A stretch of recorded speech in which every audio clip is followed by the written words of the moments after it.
Hey guys, I wanted to get on real quick and do an update because I just got in the mail today, I got all the meds that I will be needing for our frozen embryo transfer. So this video will be talking about what those medications are, what maybe you could expect if you were about to go through a frozen embryo transfer. So continue to watch and see what I got.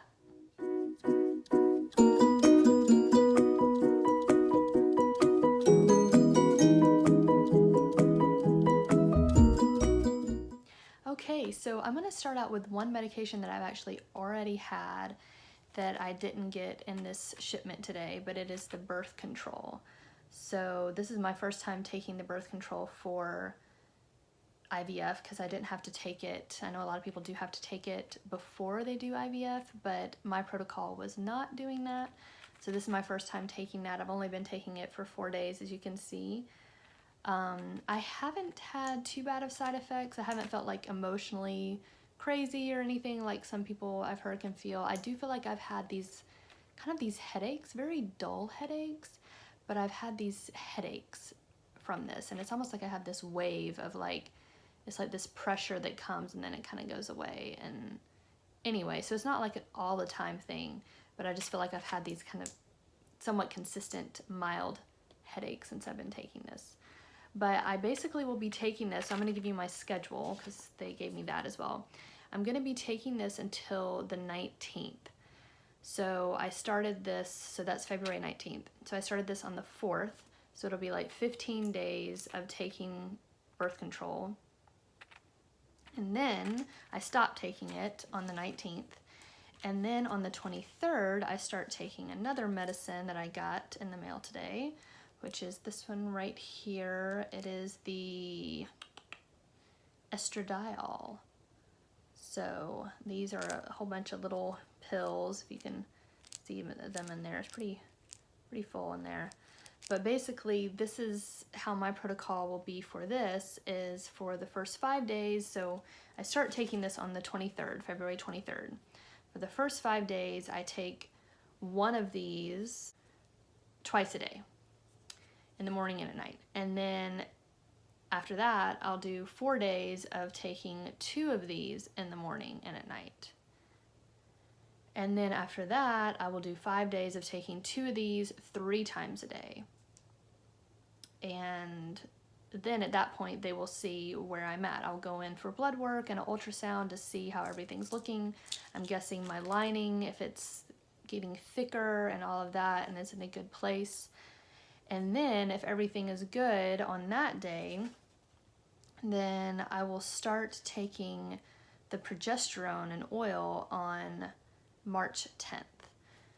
So that's the one that I'm nervous about, and I think one of the things I'm the most nervous about with IVF, one of the things I was the most scared about doing in this process, in regards to the medication, was the progesterone oil. And I have all the boxes. They gave me 3 boxes of the progesterone oil. There's multiple doses in each one of these vials in here. And I will be taking 1 ml and injecting it intramuscularly. I can't really say that very well. Anyway, and that's what I'm scared of. So here's they have a whole big bag of big ol' needles. I think these are 20 gauge needles. And this is what I will actually suck up the progesterone in from the vial. And then I'll switch this 20 gauge needle with these. They gave me a whole bunch of these. These are 23 gauge needles. So these are a little bit thinner, but they're still just as long. They're still like the 1.5 inch length. I'm not sure if you can really see that well, but they're still kind of scary. So, so yeah, we'll start that on March 10th as long as everything looks good after the estrogen medicine. And then and I think I've told you guys this already, but just the next step after that would be the transfer. And it all depends on how our embryos do once they defrost them. And they'll defrost them on March 11th. And then if they're doing well and developing well, they'll probably let them continue on and to get to that blastocyst stage, because they're not at that stage right now, which is very different from what I've heard from a lot of people. And I have had some comments about that, because I mean, I'm even confused about it. When they told me about that, I was like, what? I've never heard of that, where people freeze their fertilized embryos before they become blast. So that's what they did for me. They said that if there are, once they fertilized, you know, we had 8 mature eggs, and then they fertilized those 8 mature, and we got 5 of them that fertilized. And they said if there are less than 6 fertilized eggs, they will freeze them the next day. So instead of letting them grow out to a 5-day or 6-day blastocyst. So that's what they did for us, because we had 5, so we had less than 6. So basically, I think, you know, because they're very big, my clinic is very big on frozen embryo transfers and letting your body recuperate and get out of all the stimming meds and all of that and recovering from the egg retrieval. So doing it this way, they can then take the frozen fertilized eggs and defrost them and then allow them to grow out at that point. And they said the success of them, you know, surviving being defrosted at that stage is very, very high, like almost 100% chance. The guy told me that out of the 4 years he's worked there, there's been 1 that has not survived when it was frozen at that stage. And they call it like P2 or something. Not sure what that stands for or exactly what that means. But that's when they do that early freezing. And so then they'll let them grow out and develop in the lab. And I think if they're not looking so great, then they will do the transfer earlier, which would be March 13th. Or if they're able to get at that blast stage, they'll do it on March 15th.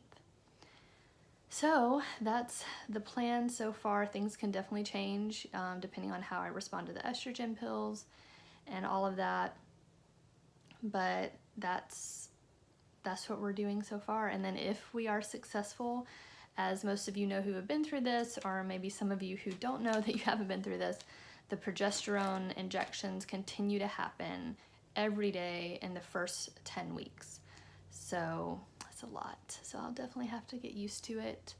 And I'm sure eventually you do.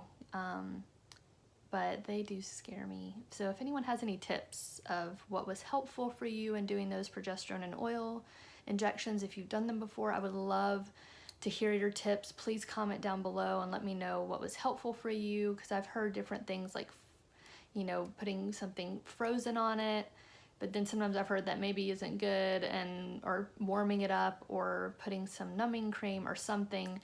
And, you know, for all I know, I may just try a bunch of different things and see what works best for me. But I would love to hear any tips anyone has. So another thing I do want to say, there's one more medicine that, and I wasn't expecting to get this, but it's Promethium, which is the one that, the progesterone that you insert vaginally. And this is actually left over from when we did IUIs, because they had us do this after our IUIs. But yeah, that was part of the medication that I was prescribed. They don't have anywhere on instructions of how I might use this, and I don't know if it's based on, you know, if maybe my progesterone levels aren't quite where they want them to with the injections, if I add this on top of it. I really don't know. Have any of you had this on top of the intramuscular injections? Let me know if you have.